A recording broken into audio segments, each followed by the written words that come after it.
Vous savez, je ne serai pas toujours là pour vous dire toutes ces choses. Il y a un temps pour tout. Et chaque chose a son temps. Profitez-en pendant que je suis là. Kimbangu avait dit ceci. Prophétie de Kimbangu. Pour ceux qui ne connaissent pas, renseignez-vous sur la personne de Kimbangu. Kimbangu avait dit ceci lors de sa prophétie. Ma personne physique sera humiliée, mais ma personne spirituelle se mettra au combat contre les forces des ténèbres. Et cette partie de la prophétie correspond aussi à sa seconde venue. Car il devait être humilié lors de sa seconde venue. Humilié par tous les ennemis qui allaient le reconnaître dans son nouveau corps. Et ce nouveau corps devait être, écoutez bien, devait être photographié sans autorisation. Ce corps devait être humilié spirituellement pendant un certain temps. À travers, écoutez bien, ce corps humilié spirituellement, à travers le mystique, l'occultisme, pratiqué par certains. Cette prophétie annonçait que beaucoup viendraient toucher son corps spirituellement, jouer de ses membres, jouer avec tout son corps entier, y compris voire même ses parties génitales, et les homosexuels de son anus. Parmi ceux-là, il y a des hommes, il y a des femmes, voire même des enfants initiés. Oui, ils ont initié leurs enfants à ça, à aller s'amuser avec le corps, le nouveau corps de Kimbangu. Ils viennent aussi toucher l'arrière de son crâne pour y puiser de l'énergie pure et créatrice.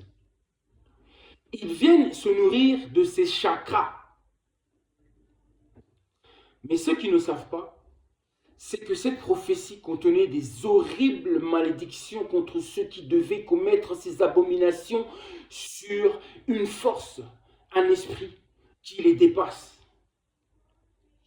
C'était un piège, car derrière toutes ces abominations se cachait une malédiction horrible. Toutes les personnes qui l'ont vu, de loin ou de près, ou qui l'ont photographié sans permission, ne s'en remettront jamais. Ils ont tous été piégés sans le savoir. Kimbangu est le plus grand des stratèges. Et qui dit stratège, dit forcément stratégie. C'est le roi des stratégies. Et cette prophétie était aussi une stratégie. Une malédiction irréversible. Oui, une malédiction irréversible. Et un destin programmé déjà d'avance. Programmé. Il avait tout programmé. Il a programmé ce destin-là. Cette prophétie-là. Cet avenir-là de l'humanité, il avait gravé sur roche. Et dès lors, toutes les paroles qui étaient sorties de sa bouche s'accomplissent. Une par une, une par une. Et dans l'ordre qu'il avait dit. Et là, nous sommes en plein dedans. En plein dedans. Il craignait qu'il se réveille. Que cet homme se souvienne qu'il est Kimbangu. Ils avaient peur que King Kong, que King Kongo se réveille, oui, de son sommeil. Mais moi, je pense qu'il est déjà réveillé et que sa personne spirituelle est déjà en plein combat. Et même voire très, très en colère. Une colère inimaginable. Imaginez-vous, vous sentez tous les jours des personnes venir vous toucher. Toucher votre corps, toucher votre corps. Vous sentez les gens toucher votre corps à longueur de journée. Ils s'amusent avec votre corps. Ils humilient votre corps.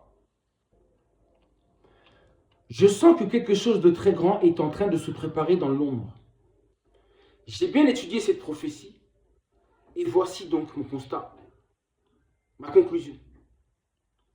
Je ne suis pas là pour vous faire peur, mais pour vous prévenir, pour vous avertir, car on ne sait jamais. Il avait dit lui-même, lui, Kimbangu avait dit lui-même ceci, car la venue du roi sera meurtrier et sans pardon. Car la venue du roi sera plutôt meurtrière et sans pardon. C'est-à-dire que le jour de sa vengeance, la vengeance du roi Congo, sera meurtrière et sans pardon. Sans pardon, car étant non négociable pour tous ses ennemis, tous ses détracteurs, y compris les oppresseurs de son peuple, les justes, les bons, les vrais, de toute race. Kimbangu était venu pour l'humanité et il devait revenir pour son humanité, pour son Afrique, mais aussi pour son humanité, pour sa planète tout entière. C'est pour ça que j'ai dit les justes, les bons, les vrais, peu importe la couleur de peau, peu importe la race, peu importe la nation. Car Kimbangu est juste. Il est juste. Il n'est pas uniquement le sauveur des Noirs. Il est le sauveur de l'humanité. Quand je dis ça, beaucoup sont perturbés. Parce qu'ils pensaient que c'était Jésus le sauveur de l'humanité. Ils pensaient que c'était El Mahdi, ou je ne sais qui, d'autres. Ils pensaient que c'était le Messie. Mais non, mais c'est Kimbangu. Bangula. Qu'il en soit ainsi. Beaucoup ne me comprendront pas. Beaucoup auront du mal à me comprendre. Mais ça n'empêche que c'est la vérité.